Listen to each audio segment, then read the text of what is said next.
Going back to your wife, you mentioned she kind of pushed you into this. If she knew how involved you'd be at this point, do you think she would still kind of, if she could have gone back, pushed you into it? Or That's a great question.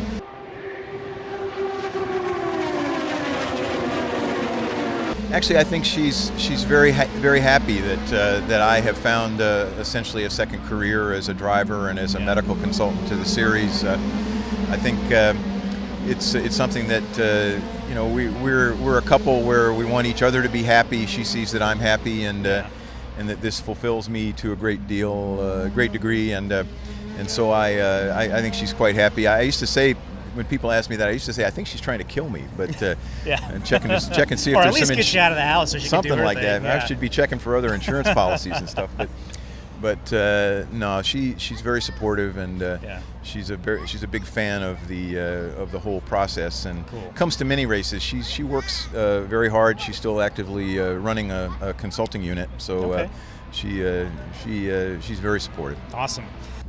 You consider yourself an amateur, and you talk about a difference between an amateur and a professional. A lot of people in the general public are gonna see a car and they think it drives like the car on the freeway. What really differentiates the talent and skill level of someone driving a race car competitively versus just driving a street car? Well, that's a great question, and I would say the main difference. So there are two aspects to that question. One is the difference between a race car and a street car, and the second is the difference between driving a race car on a track and driving on the street. Right.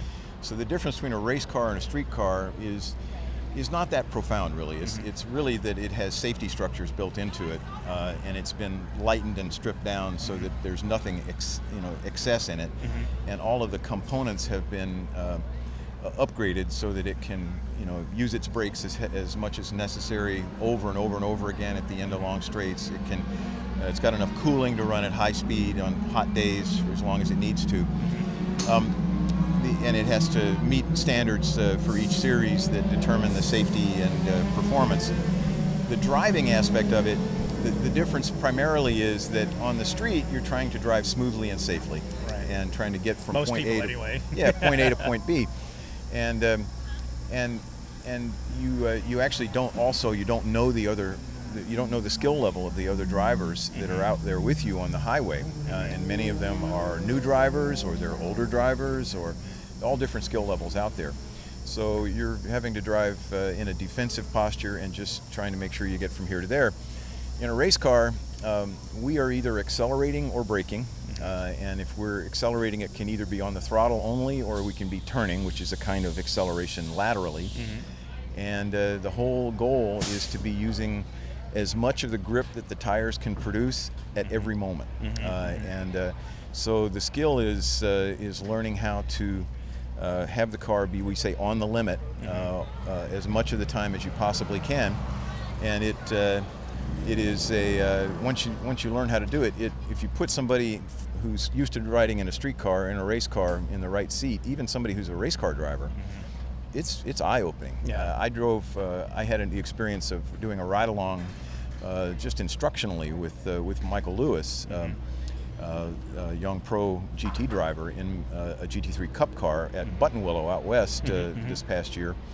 And Michael, with me in a second seat that had been added to the car in a GT3 Cup, he was on it. And I was never afraid, but I was amazed at just all the G-forces that when I'm driving the car, I'm experiencing without really realizing it. But when you're a passenger in the car, you can't believe the car can possibly make whatever turn or stop in time or whatever.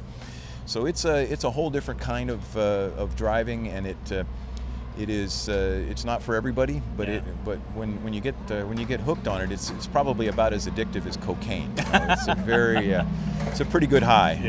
Learning how to once you know how to do it, and it's very self-reinforcing. When you know how to do it, you enjoy doing it, so you want to get better at it. So And so, lastly, you're a highly successful person professionally.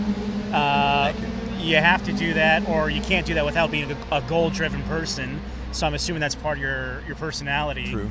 What are your goals in the next few years? Yeah, so in this path? my goal in this paddock would be to vie for the GTS Amateur Championship and to be on the podium regularly in this series in the AM class, and then broader goals in SCCA club racing, road racing. I would love at one point to win a national championship. Yeah. I've come reasonably close. I've had a second and 2/3 in the SCCA runoff so far, and unfortunately I have some really good young drivers ahead of me in those classes, but I'll keep plugging away at that and trying to get better. And then I drive a Porsche GT3 Cup car in the Pirelli GT3 Trophy Series, and my goal in that is to just keep getting better in that car. It's an incredibly fast, hard car to drive. It's challenging to drive. No ABS, no traction control. Oh, wow. Tons of power, very little downforce.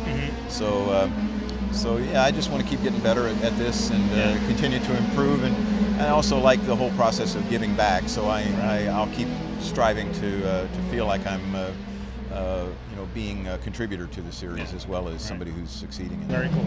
Well, I wish you the best of luck. Thank you for taking the time, and all the success to you, sir. Thank you so much. Thank you.